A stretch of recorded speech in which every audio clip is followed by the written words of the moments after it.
Selamat pagi, selamat siang, selamat sore, selamat malam. Terserah kalian mau menonton kapan. Perkenalkan saya Yusuf Niwan Yahya dengan NPM 2107 11234 dan teman saya Ciking Fiona Dewi Seno dengan NPM 2107 11210. Nah, kami dari kelompok 6 PDK ini pada kesempatan kali ini akan mempresentasikan permainan yang sudah kami rancang selama 2 minggu, yaitu JC Journey Mental Health Card Game atau yang biasa kami sebut itu JC Card Game.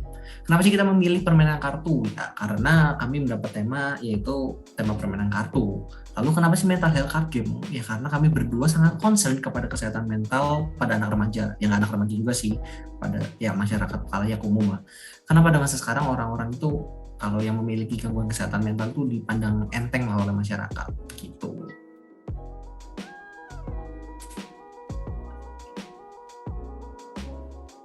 Nah, ini kita bisa lihat itu adalah tampilan depan pada kemasan yang kami buat. Nah, ini adalah JC Journey Mental Health Card Game, merupakan sebuah permainan kartu sederhana yang terinspirasi dari permainan lisan Question and Commands pada abad ke-17 di Inggris atau di masa kini lebih dikenal dengan sebutan Truth or Dare.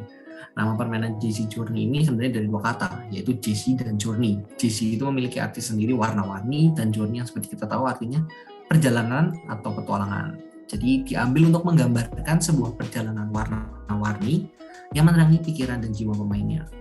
Nah, permainan kartu JC Journey ini ditujukan kepada para pelajar berusia 12 tahun ke atas. Kenapa sih nggak ditujukan kepada yang di bawah 12 tahun ke atas? Ya karena memang pertanyaan yang kami buat itu terlalu berat lah kalau jika dimainkan untuk anak di bawah 12 tahun ke atas. Lalu kenapa nggak ditulis rating dewasa saja? Karena menurut pengalaman kami dan pengamatan kami bahwa jika seorang menceritakan tentang gangguan kesehatan mentalnya dia kepada orang-orang yang sebelum tua atau orang tuanya mereka, jawabannya tuh nggak jauh-jauh dari tentang agama, kayak kurang dekat dengan Tuhan, kurang berdoa, atau kurang ibadah, kamu kurang gimana gitu. Dan itu sepertinya bukannya tidak tepat, tapi kurang tepat. Karena orang yang memiliki gangguan kesehatan mental itu harus didampingi, seenggaknya jika kita tidak bisa memberikan saran dari cerita mereka, seenggaknya kita bersedia untuk mendengarkan dan menjadi pendengar yang baik. Nah, permainan ini direkomendasikan untuk dimainkan oleh 2-6 orang. Melalui permainan ini, kami berharap dapat memfasilitasi para pemain untuk lebih mengenal diri mereka sendiri, memperlancar kemampuan mereka dalam berkomunikasi, mempererat hubungan dengan pemain lain, serta mendapatkan solusi dari permasalahan psikis yang dialami. Yang memang kami tidak mendesain permainan ini untuk ada menang atau kalah, nanti dijelaskan di cara bermainnya. Karena ya kami juga tahu bahwa orang-orang yang seperti itu tidak suka ada yang namanya menang atau kalah. Mereka kurang bisa untuk dikompetitifkan. Ya memang permainan yang kami rancang ini untuk have fun aja, untuk membuat mereka terbuka, ya dan sebagainya. Nah, bahan dari kemasan kotak yang kami gunakan adalah grey board atau kertas karton abu-abu dengan ketebalan 2 mm dengan ukuran 9,6 x 7,2 x 2,5 cm. Kotak tersebut kemudian dilapisi dengan kertas white craft 140 gram yang memuat desain utama kemasan. Kita bisa lihat di kiri ini.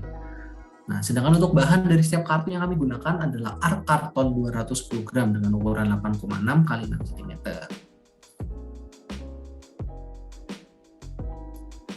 Nah, ini adalah rotasi 360 derajat dari kemasan yang kami buat. Ya karena warnanya itu memang warna-warni, karena dari nama JC Journey-nya itu ya memang dibuat seperti ini. Nah, untuk isi dalamnya, seperti kartu-kartunya atau cara bermainnya akan dijelaskan oleh teman saya, Jacqueline. Silahkan. Baik, terima kasih Joshua. Selanjutnya saya akan memperlihatkan sekaligus menjelaskan apa saja isi dari kotak JC Card Game. Nah, sekarang kita akan unboxing ini ceritanya nih.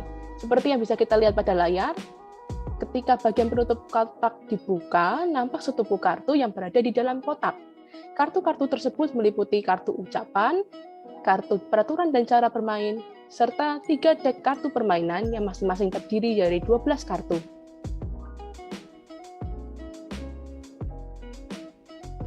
Pertama-tama, kita akan melihat kartu ucapan terlebih dahulu. Pada tulisannya ada di sisi depan kartu ucapan, kami ingin berterima kasih atas kepercayaan konsumen terhadap permainan kartu kami. Kemudian pada sisi belakang kartu, kami berharap permainan ini dapat memfasilitasi para pemain dalam meningkatkan kualitas hidup dan mempererat hubungan di antara mereka.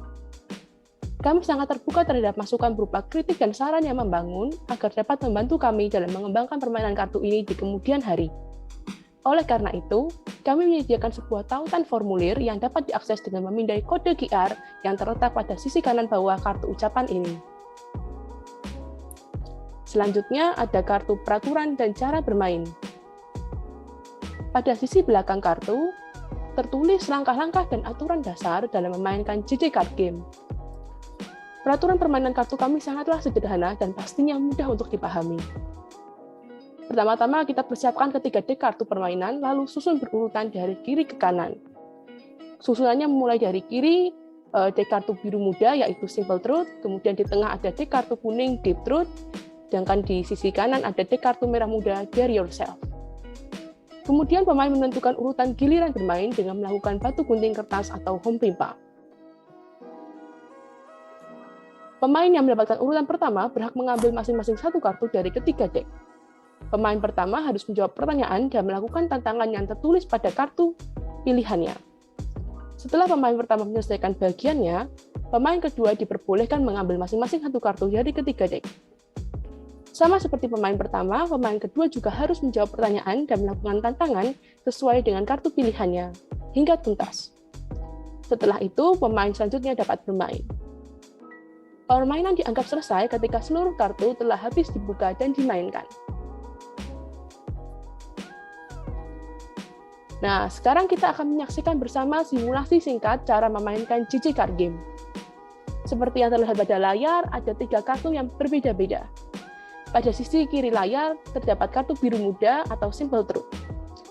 Di balik kartu tersebut, tertulis pertanyaan, menurutmu kenapa sih kita menangis? Kemudian setelah menjawab pertanyaan itu, pemain membuka kartu kuning atau Deep Truth, lalu menjawab pertanyaan yang ada di sisi belakang kartu tersebut. Di balik kartu kuning pada sisi tengah layar ini, tertulis pertanyaan, selama ini, apakah ada masalah yang membuatmu merasa hancur? Tak perlu bimbang, ungkap kisahmu. Setelah pemain menjawab pertanyaan pada kartu kedua ini, pemain beralih pada kartu terakhir, yaitu kartu merah muda untuk melakukan tantangan yang telah dipilihnya. Pada bagian belakang kartu merah muda yang ada di sisi kanan layar, terdapat tantangan, ceritakanlah sedikit permasalahan yang kamu alami, dan mintalah salah satu pemain memberikan pendapat. Dengan pola permainan yang interaktif seperti ini, kami berharap para pemain dapat lebih terbuka terhadap satu sama lain, sehingga mampu bertukar pikiran dan pengalaman hidup dengan kepala yang dingin. Nah, sekarang kita akan melihat bersama daftar pertanyaan dan tantangan yang ada pada ketiga deck kartu JJ Card Game. Pada deck kartu pertama, yaitu Simple Truth, terdapat 12 pertanyaan yang terkesan sederhana, tapi sebenarnya memiliki makna dalam saat pemain diminta untuk menjawabnya. Tujuan dari deck kartu pertama ini adalah untuk mengetahui pemahaman dari masing-masing pemain mengenai hal-hal mendasar yang mungkin terjadi pada kehidupan mereka sehari-hari. Kemudian pada deck kartu kedua, yaitu Deep Truth, terdapat 12 kartu yang memuat pertanyaan lanjutan dengan lebih spesifik. Pertanyaan-pertanyaan tersebut mengarah kepada permasalahan mental yang dialami pemain pada rentang usia remaja. Tujuan dari deck kartu kedua ini adalah untuk mengupas lebih lanjut kepribadian dari masing-masing pemain dan bagaimana cara mereka merespon permasalahan yang terjadi di sekitar. Berikutnya, untuk deck kartu ketiga akan dijelaskan oleh teman saya, Joshua. Oke, terima kasih Jacqueline. Untuk deck ketiga yaitu deck Dare Yourself. Ya, bentar PPT-nya. Nah, ini adalah deck 3 yaitu deck Dare Yourself. Ya, seperti sudah dijelaskan Jacqueline, deck pertama itu kita akan mempertanyakan hal-hal yang dasar. Terus yang deck kedua sudah mulai nanti masuk ke dalam. Nah, untuk deck ketiga ini Dare Yourself, kita akan menantang atau ya kami ingin bahwa pemain-pemain ini tuh mengambil tindakan nyata. Dan ya seperti yang aku jelasin di awal, dari permainan itu tidak ada menang atau kalah. Kami menang atau kalahnya yaitu saat orang itu mau berubah atau tidak.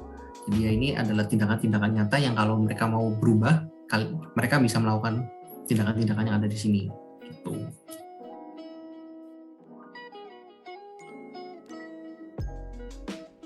Nah, untuk peralatan tambahan ini ada 1 gelas air minum, ada kertas dan alat tulis, ada ponsel atau gadget lainnya, dan alat bahan untuk merias wajah. Ini peralatan tambahan untuk orang yang ingin melakukan Dare Yourself-nya itu.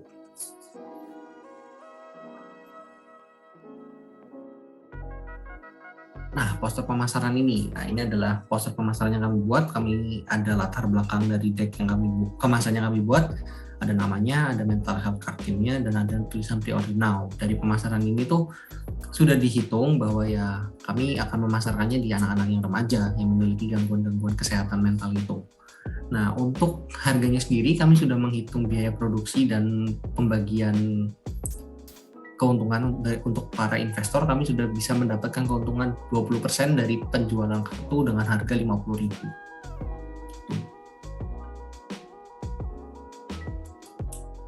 Nah, sekian presentasi kami. Kami juga ada tagline yaitu make your mental health a priority. Ya karena seperti kami sadari dan kami mengerti bahwa ya mental health itu sangat harus diprioritaskan karena penyakit atau gangguan kesehatan mental itu tidak kelihatan. Bisa aja orang yang kelihatan oke, baik, orangnya bisa ngomong depan umum santai, bisa apa, ternyata di dalam dirinya ada ya yang mereka rasa kayak anxiety atau kecemasan dan sebagainya. Karena yang kami tahu juga bahwa kesehatan yang kayak gangguan kesehatan yang fisik itu kita bisa lihat seperti yang sekarang ini corona. Orang yang kena corona itu kan pasti batuk, anosmia dan pilek dan sebagainya. Itu tuh kelihatan dan tahu cara mengobatinya per gejala. Nah, kalau untuk mental health tuh nggak kelihatan. Orang tuh ya yang seperti yang jelasin di awal bisa yang oke-oke aja, kayak kalau mau ambil contoh orang-orang kayak artis di Jepang atau artis Korea, mereka kelihatannya hidup hingar-bingar, senang gitu, bisa ketemu orang, bisa punya uang banyak dan sebagainya. Tapi nyatanya di Jepang atau Korea, ya nggak semua di situ sih, di banyak tempat artis-artis itu akhirnya memilih untuk bunuh diri karena ya mereka mungkin tidak memiliki tempat untuk berbicara atau mereka tuh kayak udah lelah untuk hidup gitu loh. Karena yang seperti aku tahu, aku ngutip dari Sigmund Freud bahwa the most perfect person on the outside, the more demon they have on the inside. Bahwa ya seperti dijelasin, mereka kelihatan perfect di luar tapi ternyata di dalamnya ada iblis atau kecemasan lainnya atau yang gangguan lainnya itu di dalam dirinya. Makanya tagline yang kami buat itu adalah make your mental health a priority, karena mental health ini tuh bukan main-main gitu loh. Sama aja seperti kesehatan fisik lainnya gitu. Ya, sekian presentasi dari kami. Mohon maaf jika ada salah-salah kata yang kami ucapkan saat presentasi tadi. Terus ya jangan lupa bahwa seperti tagline kita, make your mental health a priority, karena mental health tuh nggak bisa dianggap remeh dan dianggap enteng.